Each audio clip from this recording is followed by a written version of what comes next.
আচ্ছা দেখ, তো দেখ আগের ক্লাসে তোরা দেখে নিয়েছিস ইকোনমিক অর্ডারিং কোয়ান্টিটির থিওরিটিক্যাল কনসেপ্টটা মোটামুটি দেখে নিয়েছিস এবং বেশ কিছু অঙ্ক করিয়েছি। এবার তোদের বইতে যেই অঙ্কগুলো আছে এখন সেই অঙ্কগুলো করাবো। তো ইওকিউর ফর্মুলাটা একটু দেখে নে। তোদের বইয়ের থেকে আমার ফর্মুলাটা একটু আলাদা আছে, বাট অ্যান্সার একই বেরিয়ে যাবে। ঠিক আছে? তো কী লেখা আছে, √2PU/CI, যেখানে দেখ কী লেখা আছে, √2PU/CI। এই ফর্মুলায় তোকে মাথায় রাখতে হবে। পি মানে হচ্ছে cost of placing an order, মানে একবার অর্ডার প্লেস করতে কত টাকা করে খরচ হবে, অর্ডারিং কস্ট। তারপর বলছে ইউ মানে লেখা আছে অ্যানুয়াল কনজামশান। অ্যানুয়াল কনজামশান লেখা থাকুক বা অ্যানুয়াল ডিমান্ড লেখা থাকুক বা অ্যানুয়াল ইউজেস লেখা থাকুক, কথাগুলো সব মানে একই। অ্যানুয়াল মানে বছরে আমার কত ইউনিট কনজিউম করি বছরে। যদি কখনো কোশ্চেনে মান্থলি দিয়ে দেয় তাহলে সেটাকে অ্যানুয়ালে কনভার্ট করবো, কারণ কত মাসে 1 বছর হয়, 12 মাসে 1 বছর হয়। ঠিক আছে? তার মানে যদি কি বললাম, কনজামশন যদি কখনো মান্থলি দিয়ে দেয় সেটা অ্যানুয়ালে কনভার্ট করবো কি করে, 12 দিয়ে গুণ করে। যদি উইকলি কনজামশন দিয়ে দেয়, কত সপ্তাহে 1 বছর হয় সবাই জানিস, কত সপ্তাহে 1 বছর হয়, 52 সপ্তাহে 1 বছর হয়, তখন 52 দিয়ে গুণ করব। যদি ডেলি দিয়ে দেয় তখন কত দিনে 1 বছর হয়, 365 দিয়ে গুণ করব। যদি কোয়ার্টারলি দিয়ে দেয়, কটা কোয়ার্টারে 1 বছর হয়, 4টে কোয়ার্টারে 1 বছর, তখন 4 দিয়ে গুণ করবো। সুতরাং জিনিসগুলো দেখতে হবে কনজামশন কিসে দিয়েছে, ওরা ডেলিতে দিয়েছে নাকি মান্থলি দিয়েছে নাকি কোয়ার্টারলি দিয়েছে নাকি উইকলি দিয়েছে। যা দিয়েছে সেই অনুযায়ী আমরা কনভার্ট করে দেবো। আশা করি বুঝতে পারলি। সি মানে কস্ট পার ইউনিট, এক একটা ইউনিটের কস্ট কত করে, আর আই মানে পার্সেন্টেজ অফ ক্যারিং ইনভেন্টারি। তো আশা করি বোঝা গেছে ব্যাপারটা কি বললাম। ঠিক আছে? তো এবার একটা অঙ্ক করছে, তোরা দেখ, তোদের বই খোল। এখানে দেখাচ্ছে 153 পেজের 14 নম্বর অঙ্কটা, 14 নম্বর অঙ্ক। ঠিক আছে? 153 পেজের 14 নম্বর অঙ্কটা। তো দেখ কোশ্চেনটা একবার জাস্ট পড়ে নিচ্ছি, খুব বেশি পড়তেও হবে না, অঙ্কটা খুব ইজি লাগবে। কারোর যদি বুঝতে অসুবিধা হয় জিজ্ঞাসা করবি, না বোঝার কিছু নেই, কিছু নেই অঙ্কটার মধ্যে, কিছুই নেই বোঝার। ইওকিউ বললেই এই ফর্মুলা বসবে। কি বললাম বলছিস সবাই, দেখ টাকা ইওকিউ যখনই বলবে তখন এই ফর্মুলাটা বসাবো, তারপর এই কথাগুলো আগে লিখে দিতে হবে, তারপর যেমন যেমন বলবে তেমন তেমন পুট করে দেবো, আর কিছু নেই। তো দেখ এখন আমি আস্তে আস্তে অঙ্কটা পড়ছি। বলছে from the following information given below determine economic ordering quantity. কি বের করতে বলছে, ইকোনমিক অর্ডারিং কোয়ান্টিটি। দেখ কি লেখা আছে, এটা কি বের করছে, ইকোনমিক অর্ডারিং কোয়ান্টিটিটাই বের করতে বলেছে। তো যখন ইওকিউ বললো আমি আর পড়লাম না কোশ্চেনটা, ফর্মুলাটা টুকে এলাম, এটা ফর্মুলা টুকলাম। তারপর কেন পি মানে লিখেছি, ইউ মানে লিখেছি, সি মানে লিখেছি, আই মানে লিখেছি। মানে অবশ্যই লিখতে, মানে না লিখলে অঙ্কে 4-এ হয়তো 1.5 কি 2 নম্বর দেবে। মানে তোকে লিখতেই হবে, মানে লিখতেই হবে, বোঝা গেল? কি লিখেছে প্রথমে দেখ, অ্যানুয়াল কনজামশন কত বলেছে, 400 ইউনিট। কত বলছে অ্যানুয়াল কনজামশন, 400 ইউনিট। তার মানে দেখ ইউ কত হবে, 400 বলতে পারি, কারোর কোনো কোশ্চেন নেই। দেখ অ্যানুয়াল কনজামশন 400 ইউনিট, লিখে দিলাম 400 ইউনিটস, হয়ে গেল, বোঝা গেল? তারপর কি বলেছে, কস্ট পার ইউনিট কত, 1 টাকা। এটা কস্ট পার ইউনিট কত লিখবো, 1 টাকা।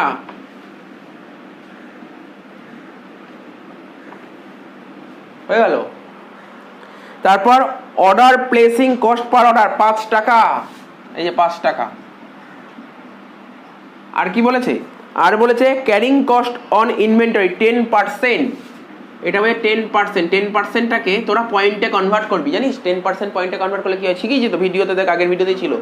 10/100, 10% মানে কি, ছোটবেলায় করি 10/100 মানে 0.10। এখানে লিখে দিলাম 0.10। আমাকে অ্যান্সার বের করতে বলেছে, কিছুই নেই অঙ্কের মধ্যে। তার মানে প্রথম কাজ আমাকে দেখতে হবে কি কোশ্চেন বের করতে বলেছে, ইওকিউ বলেছে। তারপর এটা পুরো সাজিয়ে নেব, যা যা ভ্যালু বলেছে এরকম টুকে দেবো, তারপর পুট করবো, অঙ্ক শেষ, 4 নম্বর পেয়ে গেলাম, আর কিছুই নেই, এইটুকুই অঙ্ক। এরকম দেয় এক্সামে, এরকম অঙ্কই দেয় এক্সামে, এরকম অঙ্কই দেয়। তাহলে এখানে পুট করবো, দেখ দেখ পুট কর, একটা ক্যালকুলেটার বের কর সবাই। 2 পির মান কত ছিল, দেখ পির মান ছিল 5 টাকা, এখানে লিখবো 5। ইউর মান কত ছিল, ইউর মান ছিল 400, এখানে লিখবো 400। সি আই, দেখ সি কত ছিল, সি হচ্ছে 1 টাকা, আই ছিল 1.10, 1 ইন্টু 0.1, হয়ে গেল। ক্যালকুলেটার নিয়ে একটা, 2 ইন্টু 5, 5 দুগুণে 10, 10 ইন্টু 400 করলে কত হয়, 4000। আর 1-এর সঙ্গে 0.10 গুণ করলে 0.10ই হয়। এটা ক্যালকুলেটার দে, এটা ক্যালকুলেটার।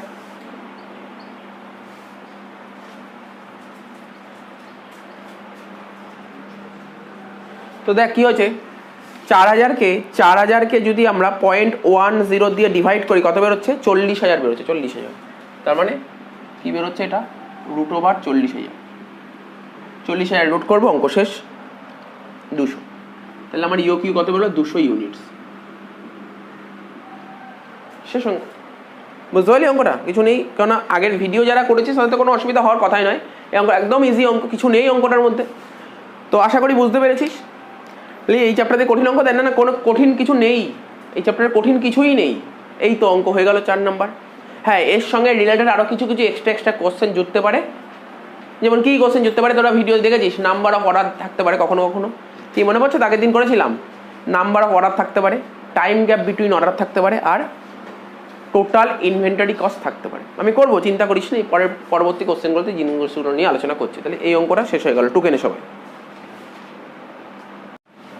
আচ্ছা, নেক্সট কত নম্বর অঙ্কটা করাচ্ছি? 16 নম্বর অঙ্কটা করাচ্ছি। কি বলছি? A steel rolling mill uses a particular type of iron costing 500 per ton. Its annual consumption of that iron is 200 tons. The cost of placing an order 100, rate of interest 10% per annum. বলেছে work out the optimum quantity to be ordered by the mill, মানে EOQ, মানে EOQ তোকে বের করতে বলেছে। যা যা বলেছে সাজিয়ে নে, দেখ একই রকম আমি লেখাটা লিখে নিলাম, ঠিক আছে তো? একই প্রতিরঙ্গে একই লেখা লিখতে হবে, এই লেখাটা লিখে নিলাম, তোরাও লিখে নে। কি বলেছে একটা একটা করে পড়। বলছে cost of placing an order 100 টাকা, মানে পি বলে দিয়েছে তোমার 100 টাকা, এখানে 100 লিখে দে। Cost per unit, cost per unit তোর কত বলেছে দেখ, প্রথমেই বলেছিল কস্টিং 500 টাকা পার টন, মানে সি লেখ 500 টাকা। আই মানে পার্সেন্টেজ কত পার্সেন্ট বলেছে? 10%, মানে 0.10। আর অ্যানুয়াল কনজামশন কত বলেছে? অ্যানুয়াল কনজামশন বলেছে 200 টন, এখানে লিখে দে 200 টন। এটা কি কোনো ডাউট আছে কারো? দেখ আমাকে বল, এই লেখাগুলো শুভ, এগুলো বুঝতে পারিস তো? এইগুলো বুঝতে পারলে ওটা করা কোনো ব্যাপার নয়, ঠিক আছে? এটাই ছিল মেন। এখানে পুট কর একটা একটা করে। 2 ইন্টু পি কত? 100, ইউ কত? 200, সি কত? সি 500, আর আই হচ্ছে 0.10। ক্যালকুলেটার করবো 2 ইন্টু 100, 200, 200 ইন্টু 200 করলে কত হয় দেখা যাক। 200 ইন্টু 200 40,000, 40,000, আর 500 সঙ্গে 0.10 গুণ করলে হচ্ছে 50। 40,000কে 50 দিয়ে ভাগ করলে কত হচ্ছে? 800, মানে 800 রুট ওভার কর, 800 রুট কর। দেখ বেরোচ্ছে 28.28, তাই তো বেরিয়েছে তো সবার। কিন্তু কিন্তু এখানে একটা প্রশ্ন আছে। ধর ইওকিউ মানে আমি আগের ভিডিওতে বলেছিলাম কি, বাজারে গিয়ে একবারে বাজারে গিয়ে কতটা করে মাল কিনে আনবো। তো যাই হোক, যেই আইটেমই হোক, এখানে যে কোনো আইটেম হতে পারে, তো নিশ্চয়ই 28.28 টন মাল নিয়ে আসবে এরকম তো কোন হতে পারে না। তুই ধর বাজারে গেছিস, ধর সাপোজ ধর বেরিয়েছে, ধর তুই ধর আলু কিনতে গেছিস বাজারে, তো এরকম কি বললি তুই 28.28 টন আলু নিয়ে এসি, এরকম হয় না। একটা নির্দিষ্ট একটা রাউন্ড ফিগার হতে হবে। 28 টন বল, 29 টন বল, এরকম বল, রাউন্ড ফিগার। কারণ 28.28 টন তুই বলতে পারিস না, ঠিক আছে? বুঝতে পারলি তো? তো 28.28 টনটাকে আমি কি বলবো? তুই কি বলবি? 28 টন বলতে পারিস না। তুই 28 টন মানে স্যার 28 টনও এনেছি প্লাস 0.28, মানে তুই 29 টন মাল এনেছিস, অ্যাজামশন করে নিচ্ছি, ঠিক আছে তো? কি বললাম বুঝতে পারছিস তো? 28.28 টনটাকে আমরা ধরে নিচ্ছি কত? 29 টন, ঠিক আছে? এটা তুই বলতে পারিস না, তাই এটাকে 29 টন বলি। বোঝা গেল অঙ্কটা? অঙ্কটা শেষ হয়ে গেল। কিছু নেই অঙ্কটার মধ্যে, কোনো ডাউট থাকলে বলিস। আচ্ছা, এরপরে বলেছে 17 নম্বর অঙ্কটা কি বলেছে? Kapil motors purchase 9,000 motor spare parts. 9,000 motor spare parts, মানে কপিল মোটরস 9,000 খানা স্পেয়ার পার্টস, মানে মোটর স্পেয়ার পার্টস পারচেস করেছে ফর ইটস অ্যানুয়াল রিকোয়ারমেন্ট, মানে পরিষ্কারভাবে বলেছে অ্যানুয়াল রিকোয়ারমেন্ট বলে দিয়েছে 9,000, ঠিক আছে তো?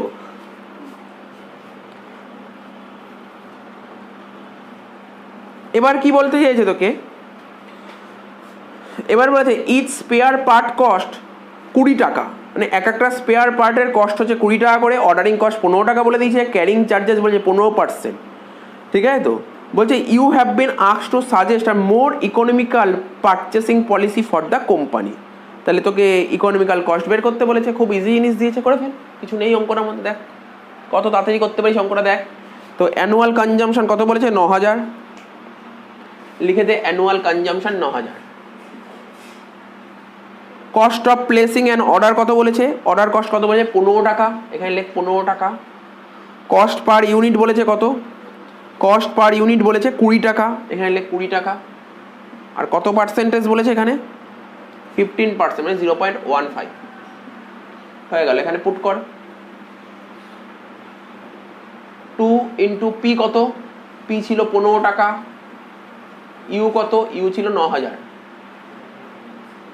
সিআই, সি হচ্ছে 20 টাকা, আই হচ্ছে 0.15। রুট ওভার 2 ইন্টু 15, 30, 30 ইন্টু 9000 কত হচ্ছে? 30 ইন্টু 9000, 2,70,000। আর 20 সঙ্গে 0.15 গুণ করলে 3 হচ্ছে, 3।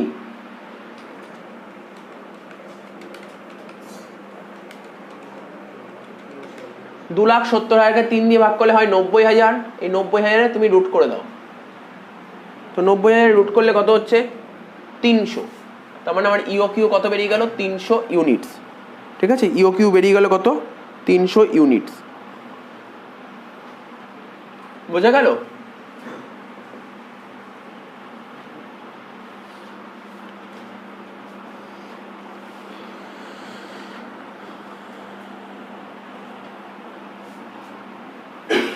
হলো তো? এই হলো 300 ইউনিট। বোঝা গেল? কখনো কখনো ওই কোশ্চেনের মধ্যে আর একটা পার্ট জিজ্ঞাসা করে, শুনছিস তোর সবাই? আর একটা জিনিস জিজ্ঞাসা করতে পারে। এই অঙ্কে জিজ্ঞাসা না করলে অন্যান্য অঙ্কে জিজ্ঞাসা করবে। সেটা কি? Number of order. মানে ইওকিউ মানে আমি একবার বাজারে গিয়ে কত ইউনিট মাল কিনে আনবো। শুনছিস লাইনটার মানে কি বললাম? Economic ordering quantity. মানে আমি বাজারে যাব, এমন তো না যে আমি রোজ বাজারে যাবো মাল কিনে আনবো। দেখ, তুই যদি রোজ বাজারে যাস তাহলে তোর গাড়ি ভাড়া পড়বে। রোজ যদি ধর আমার বাড়ি ধর নাগের বাজার, আমি দমদম বাজার যাবো, তাহলে নিশ্চয়ই গাড়ি করে যেতে হবে। তাহলে প্রতিদিন যাওয়ার চেয়ে নিশ্চয়ই আমি আমার যতটা লাগবে আমি একবারে যতটা পারবো কিনে আনার চেষ্টা করবো। তাহলে গাড়ি ভাড়াটা সেভ হবে, তাই তো? তার মানে ইকোনমিক অর্ডারিং কোয়ান্টিটি মানে আমি একবার বাজারে গিয়ে কতটা মাল কিনে আনবো। বুঝতে পারছিস তো? তার একবার বাজারে গিয়ে তুই 300 ইউনিট মাল কিনে আনছিস, তাহলে তোর বছরে লাগে কত? 9000। তাহলে তুই কমন সেন্স, একবার বাজারে গিয়ে যদি 300 ইউনিট মাল কিনিস তাহলে কবার বাজারে যেতে হচ্ছে? 300 ইউনিটে যদি তোকে একবার বাজারে যেতে হয় তাহলে 9000 ইউনিটে কবার বাজারে যেতে হচ্ছে? ওটা দিয়ে ওটা ডিভাইড করলেই হয়ে যাবে, হ্যাঁ কি না? কমন জিনিস, বুঝতে পারছিস তো ব্যাপারটা? আচ্ছা, তাহলে তোকে বের করতে বলতে পারে, কখনো কখনো কোশ্চেনে বের করতে পারে নাম্বার অফ অর্ডার। হ্যাঁ, চাপ নিস না, এটার আবার অন্য আর একটা নাম আছে। নাম্বার অফ অর্ডার না বলে বলতে পারে ফ্রিকুয়েন্সি অফ অর্ডার। একই মানে, নাম্বার অফ অর্ডার মানেও যা, ফ্রিকুয়েন্সি অফ অর্ডার মানে একই জিনিস। কখনো কখনো কোশ্চেন ঘুরিয়ে দিতে পারে। এখানে লিখলাম কি? Number of order. তো নাম্বার অফ অর্ডার কি করে বের করলাম বল? কি বললাম? 300। দেখ আমি বলছি 300 ইউনিটের জন্য তোকে একবার বাজারে যেতে হয়, 1 ইউনিটের জন্য বাজারে যেতে হয় 1/300। আর 9000-এর জন্য কতবার বাজারে যেতে হবে? 9000/300। তাই তো হলো। ফর্মুলা তুই নিজেই বলতে, এই মুখস্থ করছি না। 9000টা কি লেখা ছিল বল? এখানে 9000 কি লেখা ছিল বল? ইউ। 9000 মানে ইউ লেখা ছিল, ইউ। আর 300 মানে কি লেখা ছিল বল? 300 কি হলো? ইওকিউ। ব্যাস, ফর্মুলা মুখস্থ হয়ে গেল। ফর্মুলা মুখস্থ করতে হয় না, বুঝতে হয় ফর্মুলাটা। মুখস্থ করার টেকনিক তোকে নিয়ে আসতে হবে। ইউ বাই ইওকিউ, তার মানে কি? 9000/300 কত বেরোচ্ছে তোরা বলবি একটু? 30। তাহলে তোকে কতবার বাজারে যেতে হবে? কতবার বাজারে যেতে হবে? 30 বার বাজারে যেতে হবে। তাই বলবো বারকে ইংরেজিতে বলে টাইমস, 30 টাইমস। 30 বার বাজারে যেতে হবে, তাই লিখবো 30 টাইমস। হয়ে গেল তো? বোঝা গেল ব্যাপারটা? কোনো কোনো কোশ্চেন দিতেই পারে যে বলি পরীক্ষায় কি দিতে পারে, এরকমই দেবে। কোশ্চেন তুলে দেবে, ইওকিউ দিয়ে দেবে, তার নিচে লিখে দেবে নাম্বার অফ অর্ডার। ইওকিউর জন্য ধর 3 নাম্বার, নাম্বার অফ অর্ডারের জন্য 1 নাম্বার। আবার কোনো কোনো অঙ্কে এটাও বলে দিতে পারে ওরা কতটা কোশ্চেন, ওরা কতগুলো কোশ্চেন করতে হবে তোকে বলে দিচ্ছি। আর একটা বলতে পারে time gap between the order. মাথায় রাখ, দেখ শোন, আজকে শোন, ধর আজকে ধর বাজারে গেলাম, আজকে ধর এই তারিখে একটা বাজারে গেলাম, শুনছিস তো? এখানে কতবার অর্ডার করতে হবে বল? 30 বার অর্ডার করতে হবে। ধর আজকে বাজারে গেলাম, তারপর তো নিশ্চয়ই আবার বাজারে যেতে হবে। আজকে বাজারে গেলাম, তারপরে তো আবার এই তারিখে বাজারে গেলাম। এই দুটো তারিখের মধ্যে ডিফারেন্স কত দিনের গ্যাপ, এটা বলছে time gap between the order. আজকে একটা অর্ডার করলাম, আবার কিছুদিন পরে আবার একটা অর্ডার করলাম। এই কিছু দিন মানে কত দিন, বা কিছু মাস মানে কত মাস, বুঝতে পারলি? Time gap between the order, আজকে একটা অর্ডার প্লেস করার কতদিন পর আবার আরেকটা অর্ডার করতে হবে। ঠিক আছে, বোঝা গেল? লাইনের মানে বোঝা গেল? মানেটা বোঝ, time gap between the order. Formula কিছু মুখস্থ করতে ভাবি স্যার বইতে ফর্মুলা দিচ্ছে, ফর্মুলা কিছু মুখস্থ করতে হয়, আপনি হয়ে যায়।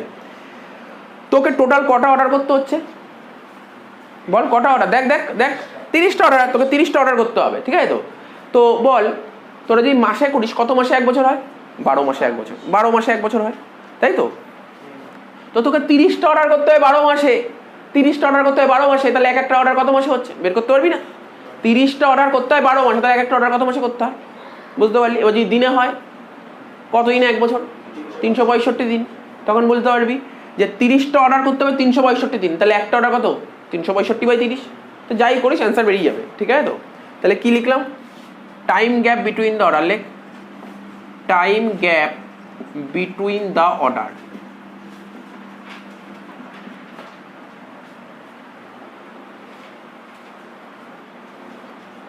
ঠিক আছে তো?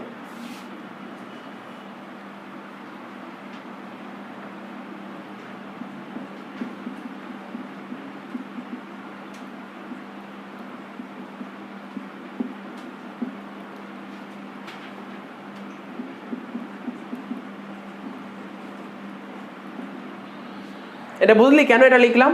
ওই যে একই কথা বলছি তো, তোকে 30টা অর্ডার করতে হবে 12 মাসে, দেখছিস? 30টা অর্ডার করতে হবে 12 মাসে, একটা অর্ডার করতে হবে কত মাসে?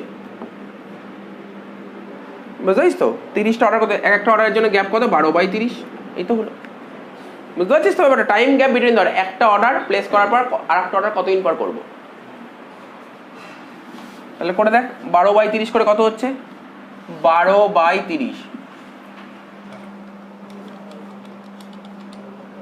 0.4। আচ্ছা কে বলবি আজকে একটা অর্ডার করার কতদিন পর একটা অর্ডার করবো? কত দিন? আচ্ছা 0.4 কি বেরোলো? দিন বেরোলো নাকি মাস বেরোলো? আমাকে বলতে পারবি? মাস। কেন মাস? কেন 12তে মাসেই করছি, তাহলে 0.4 মান্থ। এবার বলি স্যার এটা যদি দিনে বলে আপনি 0.4 মান্থ লিখলে হবে না তো? এর সঙ্গে 30 গুণ করে দে, এর সঙ্গে 30 গুণ করে দে, বেরোবে না মাস? তুই বল না 0.4 মান্থ ইকুয়াল টু কত দিন? আমাকে যদি কেউ বলে আমি কি বলবো? আরে এক মাস যদি 30 দিন হয় তাহলে 0.4 মান্থ মানে কত দিন? 0.4 × 30, নাকি বুঝতে পারলি না? বল তো কর, কত হচ্ছে?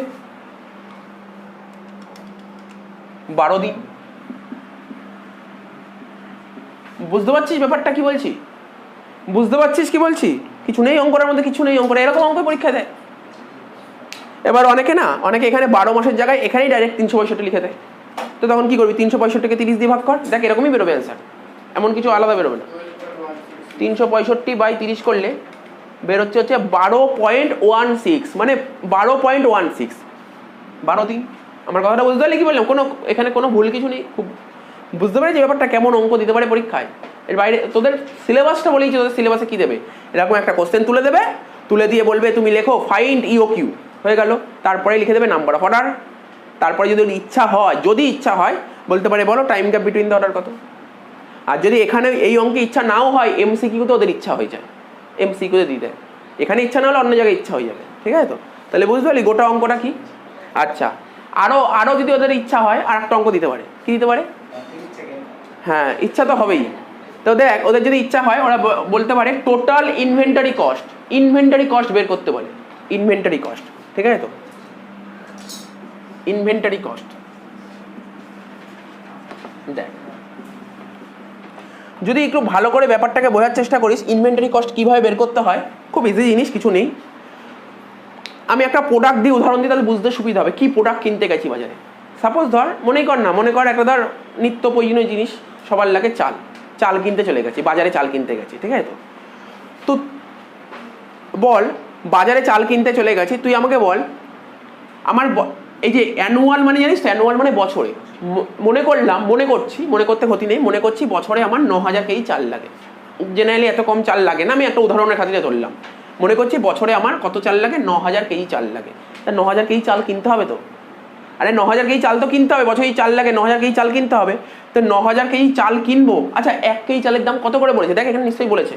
স্যার কী করে বুঝবো 1 কেজি চালের দাম কত? এই দেখ না, কস্ট পার ইউনিট, মানে একটার দাম কত, মানে বুঝবি। কিছু বোঝার মানে মুখস্থ করার ব্যাপার নেই, বইতে ফর্মুলা দিয়েছে, এটা কি করে করতে হয় ফর্মুলায় আমি যাবোই না, ফর্মুলাই মুখস্থ করবো না, উইদাউট ফর্মুলা করবো।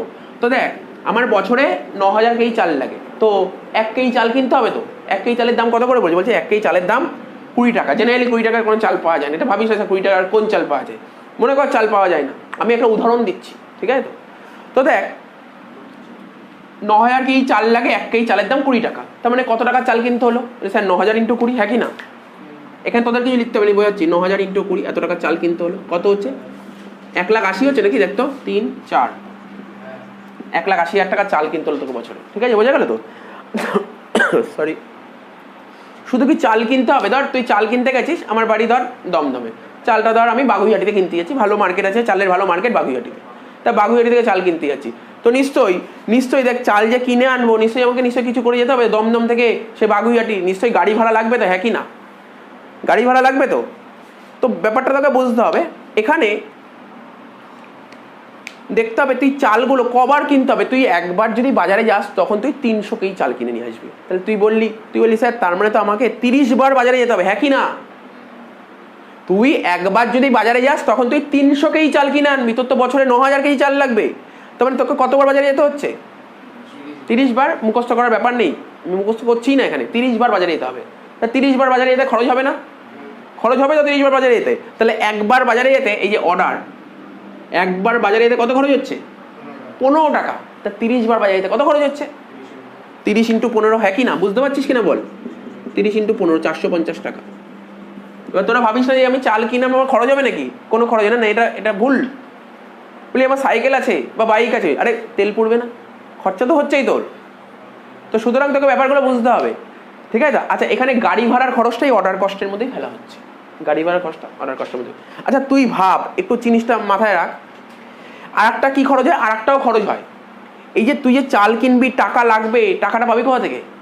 টাকা লাগবে তো তোর, চাল কিনতে টাকা লাগবে তো। তো টাকা তোর নিশ্চয়ই তোর টাকা লাগবে। তুই যেখান থেকে টাকাটা নিস, মনে করতে ক্ষতি নেই, ধর ব্যাংক, আমি আগের ভিডিওতে ভালো করে বুঝিয়েছি। তো ব্যাংকের থেকে লোন নিলাম, লোন নিলে তাকে আবার ইন্টারেস্ট দিতে হবে না, তারও তো একটা খরচ আছে।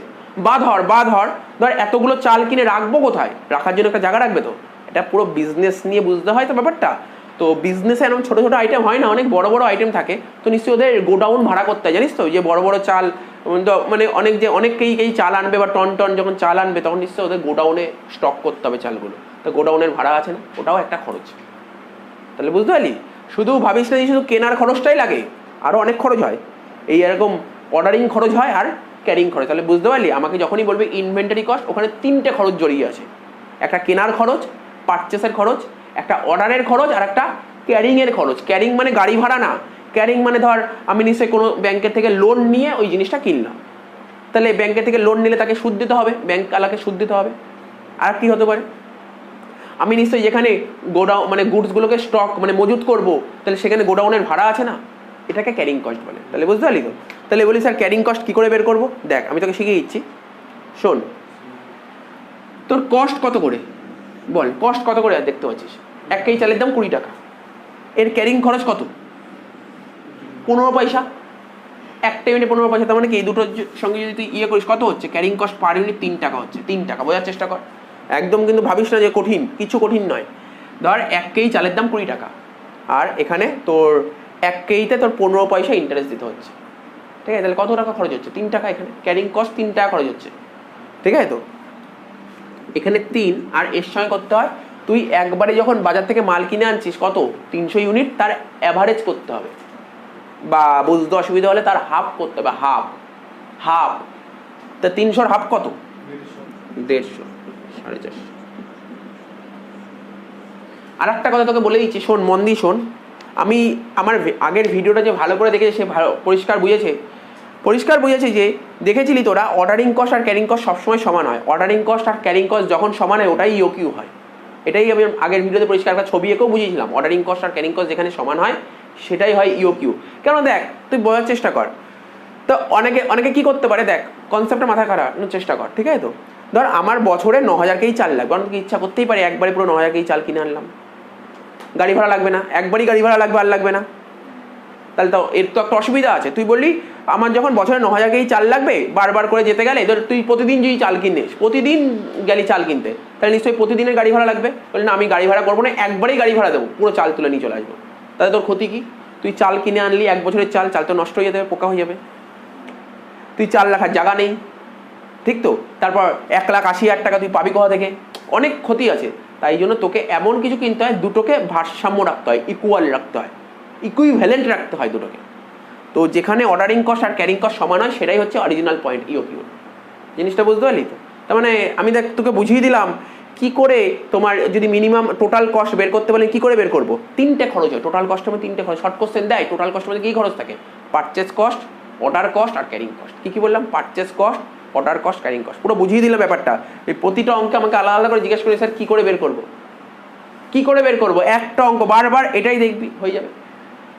তুই যতই উঁচু লেভেলে যাই অঙ্ক দিক এটাই হবে, কিচ্ছু কঠিন নেই। আমি আগের ভিডিওতে যে করেছি অনেক কঠিন কঠিন অঙ্ক করেছিলাম, কিছু কঠিন নেই, কিচ্ছু কঠিন নেই। তোকে লাইনের মানে বুঝতে হবে, মানে বুঝতে না পারলে অঙ্ক কঠিন, মানে বুঝতে হবে। তার মানে এবার দেখবি তুই যদি বই দেখিস, বইতে লিখেছে ফর্মুলা কি জানিস? লিখেছে পারচেস কস্ট। এই আমি লিখে দিচ্ছি, এটাকে পারচেস কস্ট, এটা হচ্ছে অর্ডারিং কস্ট, এটা হচ্ছে ক্যারিং কস্ট। ঠিক বুঝতে পারছিস? এটা যদি বুঝতে অসুবিধা হয় খুব, এই 150টা আমি তোকে এখানে ভেঙে দেখে দিচ্ছি। 300 হাফ, এটা তুই টুকতে পারিস। কত হচ্ছে? 1,80,950। বোঝার চেষ্টা কর, দেখ কোনো ডাউট থাকলে বল।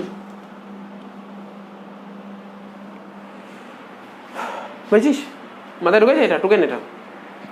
কোনো ডাউট থাকলে জিজ্ঞাসা করবি। এই জায়গাটা একটু যোগ ভুল হয়েছিল না? 1,80,450 আর 450 দুটো যোগ করে হচ্ছে 1,80,900। সরি, এই জায়গাটা একটু ভুল হয়েছে। আচ্ছা, এরপরে নেক্সট অঙ্কটা করব।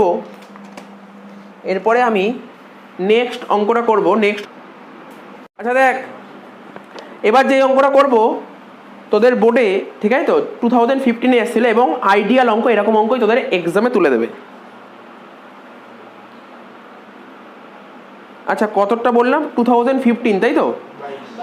22, মানে 2015। এই অঙ্কটা এখন করাবো না, কেননা এই অঙ্কটা তো নেক্সট ক্লাসে করাতে হবে। কেননা এই অঙ্কটা করানোর জন্য দেখ কী কী দিয়েছে এখানে। দেখ বলেছে রিঅর্ডার লেভেল দিয়েছে, ভালো করে পর কোশ্চেনটা কেন করাবো না।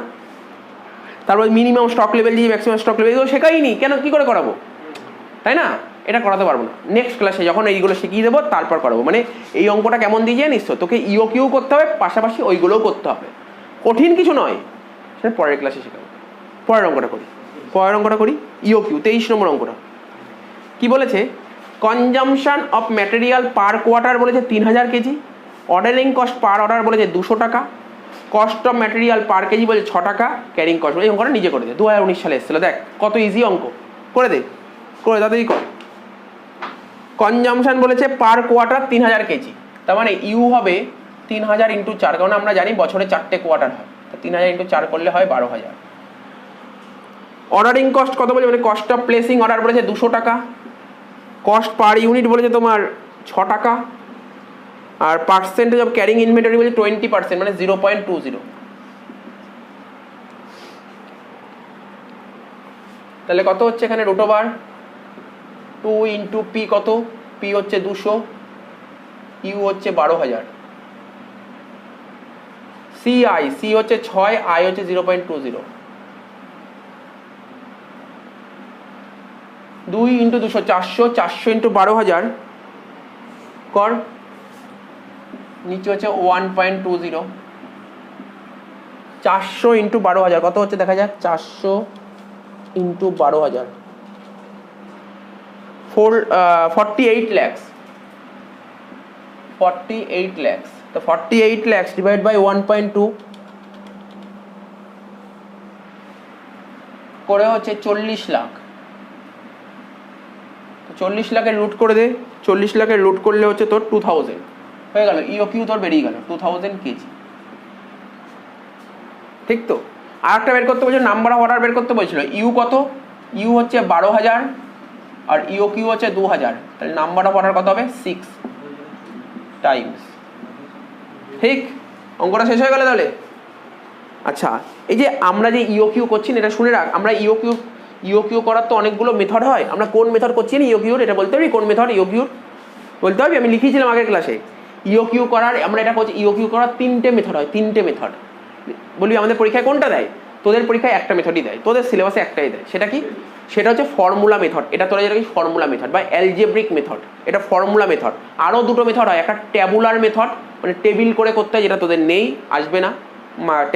ট্যাবুলার মেথড, আর একটা নাম হচ্ছে ট্রায়াল অ্যান্ড এরর মেথড, তোদের পরীক্ষায় দেয় না, তোদের নেই। উঁচু ক্লাসে দেয়, তাও দেয় না, উঁচু ক্লাসেও দেয় না, মানে একটু প্রফেশনাল কোর্সে দেয়। আর একটা কি হয়, গ্রাফিক্যাল মেথড, মানে ছবি এঁকে করতে হয়, ওইগুলোও তোদের নেই। তাহলে বুঝতে পারলি, এইটাই আছে। তাহলে ইওকিউ পার্টটা শেষ হয়ে গেল, পরের দিন লেভেল অফ স্টক করাবো, স্টক লেভেলগুলো করাবো, ওটা হলেই চ্যাপ্টারটা শেষ হয়ে যাবে।